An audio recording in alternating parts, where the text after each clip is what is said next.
Hello everyone, most welcome to as a tutorial YouTube channel, myself Ajoy Dole. Durga Puja চলিতকাৰ সময়তে আমাৰ অসমৰ মুখ্যমন্ত্ৰী মহোদয়ে আমাৰ পাৰ্টি বিলাকলৈ যিসকল বিভিন্ন ৰিকুইৰমেন্টৰ এক্সাম দি তৈছে এডিআৰই হওক আসাম পুলিচ হওক তোমাৰ গ্ৰেজুৱেট টিচাৰ হওক পোষ্ট গ্ৰেজুৱেট টিচাৰ হওক এই গোটেইখিনি ডিপাৰ্টমেন্টৰ ৰিজাল্টৰ এটা শিডিউল মামাই আজি নিজৰ এক্সত টুইট কৰিছে এক্সৰ যোগেদি জনাইছে কোন তাৰিখে কি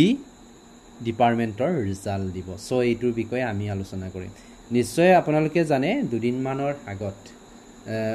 মুখ্যমন্ত্ৰী গৰাকীয়ে ফেসবুক লাইভৰ যোগেদি সেই বিষয়খিনি ইনফৰ্মেলি অৰ্থাৎ মৌখিকভাৱে জনাইছিলে তাতে কিন্তু সেই বিষয়খিনিকে ইয়াতে লিখিত ৰূপে জনাইছে সো একচুয়ালি কি লিখা আছে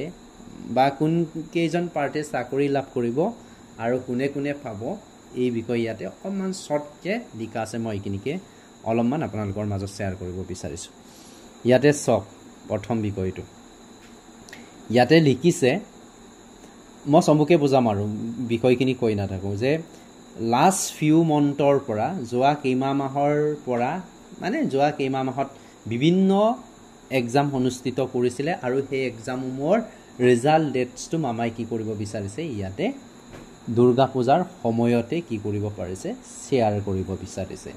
সো তাৰ পাছতে লিখিছে সেকেন্ড প্যাৰাগ্ৰাফটো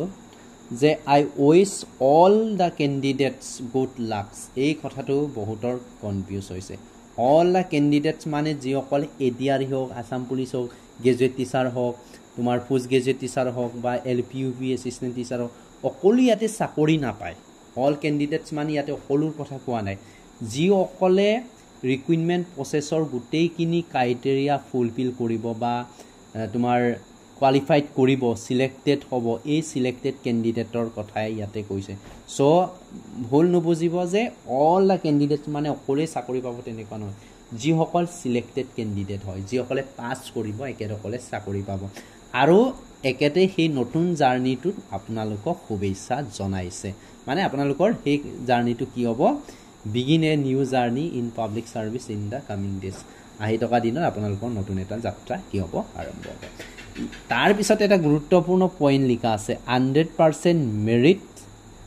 এণ্ড জিৰো কাৰাপশ্যন ইয়াতে যিসকল মেৰিট হয় বহুত চুকা হয় একেদকলে পাব আৰু ইয়াত কোনো ধৰণৰ দুৰ্নীতি নচলে পইচা পাতি লেনা দেনা নচলে যিসকল চুকা মেৰিট ইন্টেলিজেন্ট একেদকলহে পাব অৰ্থাৎ মেৰিট বেচিছত দিয়া হ'ব তাৰ পিছতে শিডিউল লিখা আছে দেই কোনটো পৰীক্ষাৰ ৰিজাল্ট কোন তাৰিখে দিব এইটোৰ বিষয়ে ইয়াতে লিখা আছে সব ইয়াতে schedule of results of various exams ADRE grade 3 ৰ কথাটো এদিনা মৌখিকভাৱে কৈছিলে 10 অক্টোবৰত দিব আমাৰ 10 অক্টোবৰত কিন্তু নিযুক্তি দিয়া তাৰিখ আছিল আপোনালোকে জানে জুবিনদা আমাৰ মাজৰ পৰা নাইকিয়া হোৱাৰ কাৰণে ৰাইজৰ কাৰণে বিভিন্ন অফিচৰ মানে কাম কৰিব পৰা নাই সো এটো দুদিন মান লেট হ'ল স্বাভাৱিক লেট হোৱাটো সো কি হ'ব 10 অক্টোবৰত দিব এডিআৰই গ্ৰেড 4 ৰ ৰিজাল্ট তোমাৰ 15 অক্টোবৰত দিব মানে 5 দিনৰ পাছত দিব তাৰ পাছতে various post of health department অৰ্থাৎ স্বাস্থ্য বিভাগৰ যিখিনি ডিএমই টেকনিক্যাল এণ্ড নন টেকনিক্যালৰ ৰিজাল্ট তোমাৰ 12 তাৰিখে দিব এলিমেন্টাৰী অৰ্থাৎ এলপিইউপিৰ ৰিজাল্ট যেটো 5550 টা graduate and post graduate teacher GT আৰু পিজিটি ৰিজাল্ট 15 তাৰিখে দিব আৰু 15 তাৰিখে দিয়াৰ পিছত যেহেতু মামাই কৈছে ওভাৰলেপিংৰ কথাটো যাতে গ্ৰেজুৱেট টিচাৰ পোষ্ট গ্ৰেজুৱেট টিচাৰত সিলেক্টেড হোৱা পাৰ্টি যাতে এলপিইউপি অৰ্থাৎ এলিমেন্টাৰী সোমাব নোৱাৰে 5550 টা সোমাব নোৱাৰে তাৰ কাৰণে ওভাৰলেপিং নহয় আৰু উইথড্ৰ কৰিবলৈ সময় দিব অৰ্থাৎ এলপিইউপি ৰিজাল্ট 20 অক্টোবৰত দিব তাৰপিছতে সাব ইন্সপেক্টৰ আৰু ফায়াৰ সাৰ্ভিসৰ ৰিজাল্ট 10 অক্টোবৰত দিব এবিইউবিৰ কনষ্টেবলৰ এগেইনষ্ট যেতে এটা কেছ চলি আছে সো এটো গুৱাহাটী হাই কোৰ্টে ডিসিশন লোৱাৰ পিছত বা গুটেখিনি ক্লিয়াৰ হোৱাৰ পিছতে একেদকলে ডেট মেনশন কৰিব আৰু এটা লিখিছে all candidates will be able to join their work by November আৰু যিসকল ইয়াতে তোমাৰ চাকৰি পাব ইয়াতে অল ক্যান্ডিডেটস মানে যিসকল সিলেক্টেড ক্যান্ডিডেট এপইন্টমেন্ট পাব নিযুক্তি পত্ৰ পাব একেদকলে নৱেম্বৰ মাহৰ ভিতৰতে নিজৰ কৰ্মস্থলীত যাব পাৰিব বা কাম কৰিব পৰা বা নিজৰ জেগাত গৈ পেলাই জইন কৰিব পাৰিবি এইটোৰ বিষয়ে লিখা আছে চ'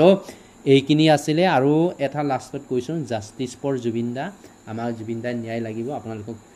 কমেণ্ট ছেকশ্যনত যদিয়ে জুবিন অনুৰাগী হয় তেতিয়াহ'লে কমেণ্ট ছেকশ্যনত শ্বেয়াৰ কৰিব জয় জুবিন দা জয় হিন্দ জয় আই অসম